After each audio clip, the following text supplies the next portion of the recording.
रूस यूक्रेन युद्ध पर बड़ी खबर बता दें। इरपिन में रूस की बमबारी जारी है। इरपिन में इमारतों को भारी नुकसान पहुंचा है। इरपिन में बमबारी जारी है, इमारतों को नुकसान पहुंचा है। तस्वीरें भी हम आपको दिखाएंगे। रूस यूक्रेन युद्ध से जुड़ी हुई सबसे बड़ी खबर। 36 दिन बीत चुके हैं। तस्वीरें इस बात की गवाह है कि वहां पर मंजर क्या है। स्थिति बद से बदतर है।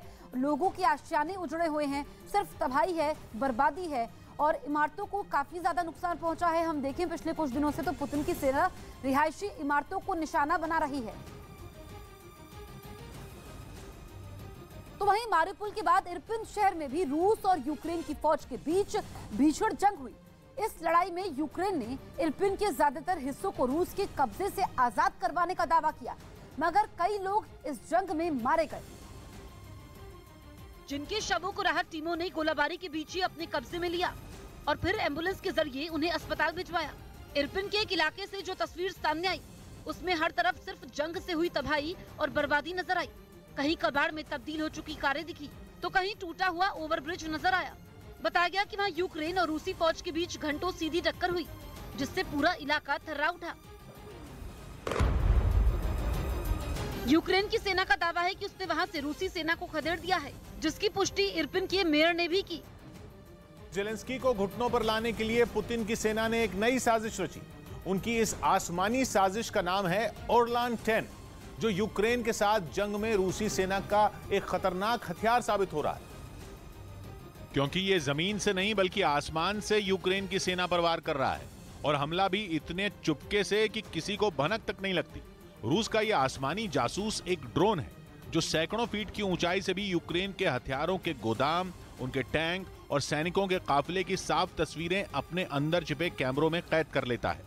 रूस की सेना ने खुद अपने इस जासूस का एक वीडियो जारी किया और दावा किया कि यह ड्रोन जमीन पर जंग लड़ने वाले उनके दूसरे कई हथियारों से ज्यादा मारक है। यह रूसी सेना की ऐसी मदद करता है जिससे यूक्रेन को मिसाइलों से भी घातक चोट पहुंचती है, क्योंकि ये बिना रोक टोक बड़ी ही आसानी से यूक्रेन की सीमा के कई किलोमीटर अंदर तक पहुंच जाता है। इसके बाद रूस की सेना की आसमानी साजिश को अंजाम देने के लिए ये तेजी से काम शुरू कर देता है। आसमान में बाज की तरह उड़ते ड्रोन को रूसी सैनिक रिमोट से कंट्रोल करते हैं और यूक्रेन के उन इलाकों में ले जाते हैं जहां उनकी सेना के हथियारों के गोदाम या कोई तेल डिपो हो। इसके बाद ओरलान 10 ड्रोन उस इलाके की तस्वीरें लॉन्च पैड में बने कंट्रोल रूम तक भेज देता है और उन तस्वीरों को उसके अंदर लगे ताकतवर कैमरे बहुत ही सटीक जानकारी के साथ रिकॉर्ड करते हैं। ये कैमरे इतने आधुनिक होते हैं कि दिन और रात में नहीं बल्कि घने बादल छाए रहने पर भी साफ तस्वीरें रिकॉर्ड कर सकते हैं। इसके बाद इस जासूसी ड्रोन से भेजी गई जानकारी का इस्तेमाल करके रूसी सेना यूक्रेन में टारगेट सेट करती है और फिर उसकी तरफ से बरसाई गई मिसाइलें यूक्रेन के उन ठिकानों को तबाह कर देती हैं। यानी सैकड़ों किलोमीटर दूर बैठकर भी रूस के सैनिक बड़ी ही आसानी से दुश्मन को चोट पहुंचाते हैं और इसमें उनकी मदद ये ड्रोन करता है। लेकिन इस बार ऐसा नहीं हुआ। एक दिन पहले यूक्रेन की सेना ने इस ताकतवर ड्रोन को ढेर करने के साथ ही रूस की आसमानी साजिश का पर्दाफाश कर दिया। यूक्रेन के मुताबिक रूस का ड्रोन उनके सैनिक ठिकानों की जानकारी रूसी सेना के पास भेज रहा था, लेकिन तभी यूक्रेन की सेना ने उसे मार गिराया। यूक्रेन ने इसे एक बड़ी कामयाबी बताया, क्योंकि ओरलान 10 ड्रोन से भेजी गई जानकारी का इस्तेमाल करके ही रूस ने यूक्रेन के कई हथियारों के गोदाम और तेल डिपो बमबारी से नेस्तनाबूद कर दिए थे। इस वक्त की बड़ी खबर हम आपको बता दें, यूक्रेन का रूस पर जबरदस्त पलटवार। रूसी सेना का टैंकर तबाह किया गया। यूक्रेन ने रूसी टैंकर में आग लगाई है। 3 रूसी टैंकों के जलाने का दावा यहां पर किया गया है यूक्रेन की तरफ से। ये तस्वीरें आप देखिए, ये रूसी टैंक है जो जलकर खाक हो चुके हैं और एक इसकी संख्या नहीं है, ऐसे 3 रूसी टैंक बताए जा रहे हैं जिस पर हमला किया गया है यूक्रेन की सेना की तरफ से और यूक्रेन के लड़ाकों ने इनको तबाह कर दिया है। उधर रूस की सेना ने अपने मिसाइल हमले से यूक्रेन के एक एयर डिफेंस सिस्टम तबाह कर दिया, जिसका एक वीडियो भी उसकी ओर से जारी किया गया, जिसमें दिखा कि मिसाइल हमले में यूक्रेन के एयर डिफेंस सिस्टम के परखच्चे उड़ गए। रूस की एयरफोर्स ने इस कार्रवाई को अंजाम देने से पहले इलाके की रेकी की और फिर टारगेट को लॉक करने के बाद उस पर बेहद सटीक हमला किया। इस हमले के बाद वहां से आग की भीषण लपटें उठती दिखाई दी और फिर धुआं पूरे इलाके में फैल गया। इतना ही नहीं, रूस ने अपनी एयर स्ट्राइक के जरिए यूक्रेन के कुछ और अहम हथियारों को तबाह करने का दावा किया। हालांकि उसने ये कार्रवाई यूक्रेन के किस इलाके में अंजाम दी, इसकी जानकारी उसकी ओर से नहीं दी गई। रूसी सेना ने यूक्रेन के पश्चिमी हिस्से में मौजूद एक और तेल डिपो को तबाह कर दिया। बताया गया कि जंग के बीच पश्चिमी यूक्रेन में बचा हुआ यह सबसे बड़ा तेल डिपो था, जिसे रूसी सेना ने अपनी मिसाइल से निशाना बनाया और हमले के बाद वहां भीषण आग लग गई। थोड़ी देर बाद वहां से आग की ऊंची लपटें उठती नजर आईं। जैसे जैसे वक्त बीतता गया, तेल डिपो में लगी आग और भी भयानक होती गई। आग लगने के बाद तेल डिपो किसी ज्वालामुखी की तरह धधकता नजर आया। साथ ही वहां से निकले धुएं ने पूरे इलाके को अपनी चपेट में ले लिया। रूस के हमले के बाद तेल डिपो में लगी आग बुझाने के लिए दमकल कर्मियों की एक बड़ी टीम जुट गई। आग बुझाने के लिए पानी की तेज धार छोड़ी गई, लेकिन आग की लपटों पर काबू नहीं पाया जा सका। इसके बाद ऊंचाई से पानी की बौछार करने के लिए हाइड्रोलिक क्रेन की भी मदद ली गई।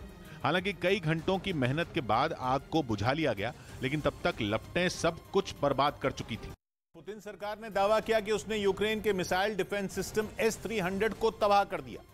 रूस के रक्षा मंत्रालय ने सोशल मीडिया पर इसका वीडियो भी जारी किया, जिसमें यह दिखाई दिया कि यह मिसाइल डिफेंस सिस्टम पूरी तरह कबाड़ में तब्दील हो चुका है। हालांकि रूसी रक्षा मंत्रालय ने यह नहीं बताया कि यह वीडियो कहां और कब का है। इसी वीडियो में हर तरफ सिर्फ राख ही राख नजर आई। ऐसा लगा जैसे मानो कुछ देर पहले वहां जोरदार धमाका हुआ और फिर आग ने इस एयर डिफेंस सिस्टम को तबाह कर दिया। रूस ने बताया कि उसे खुफिया विभाग से इस जगह की जानकारी मिली थी, जिसके बाद वहां यह हवाई हमला किया गया। इस दौरान रूस ने यूक्रेन के कई रॉकेट लॉन्चर और सेना की गाड़ियां भी तबाह कर दी। इसके टुकड़े भी वहां जमीन पर बिखरे नजर आए। डोनेस्क पर यूक्रेन के हमले जारी है। यूक्रेन के हमले से डोनेस्क में तबाही मची हुई है। भारत में रूसी दूतावास ने यह दावा किया है। रूसी दूतावास ने वीडियो भी जारी किया है। यूक्रेन की सेना पर गोलाबारी का आरोप भी लगा है। यूक्रेन के हमले से डोनेस्क में तबाही मची हुई है। भारत में रूसी दूतावास ने यह दावा किया है और इस दावे के साथ ही एक वीडियो भी जारी किया गया है। आप देखिए, ये ऊंची ऊंची इमारतें जिनको नुकसान पहुंचा है, वहां पर सिर्फ बर्बादी का मंजर है और यह दावा किया गया है कि अब डोनेस्क में यूक्रेन की सेना वहां पर गोलीबारी कर रही है, जिसमें कई इमारतें तबाह हो चुकी हैं। यूक्रेन ने रूस पर जंग की आड़ में काला सागर में विस्फोटक बिछाने की साजिश का आरोप लगाकर सबको चौंका दिया। दावा किया गया कि रूस ने ऐसा इसलिए किया ताकि समंदर के जरिए होने वाला कारोबार ही ठप पड़ जाए और यूक्रेन को समंदर के जरिए मदद भेजने वाले मुल्कों की कमर टूट जाए। लेकिन इसी बहाने ज़ेलेंस्की सरकार ने फिर पुतिन को घेरना शुरू कर दिया। साथ ही इस मामले में यूरोप समेत दुनिया के दूसरे देशों से भी दखल देने की मांग की, ताकि काला सागर में तैरते इस खतरे को नासूर बनने से पहले ही खत्म किया जा सके। यूक्रेन का यह बयान ऐसे वक्त में आया जब एक दिन पहले अमेरिका ने यूएन में इसी मुद्दे पर रूस को घेरा था और अब यूक्रेन ने भी पुतिन की समंदर वाली साजिश के अमेरिकी दावे को सही ठहरा दिया।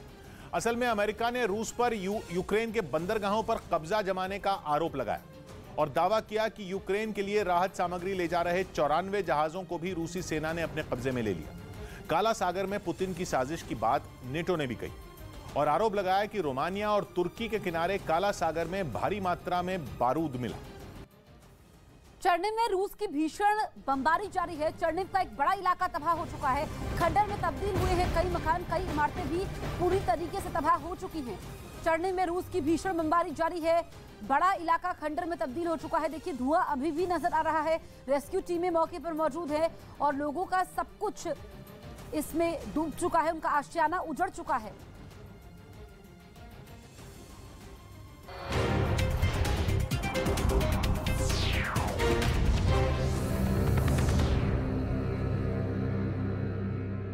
यही नहीं, इरपिन को दूसरे इलाकों से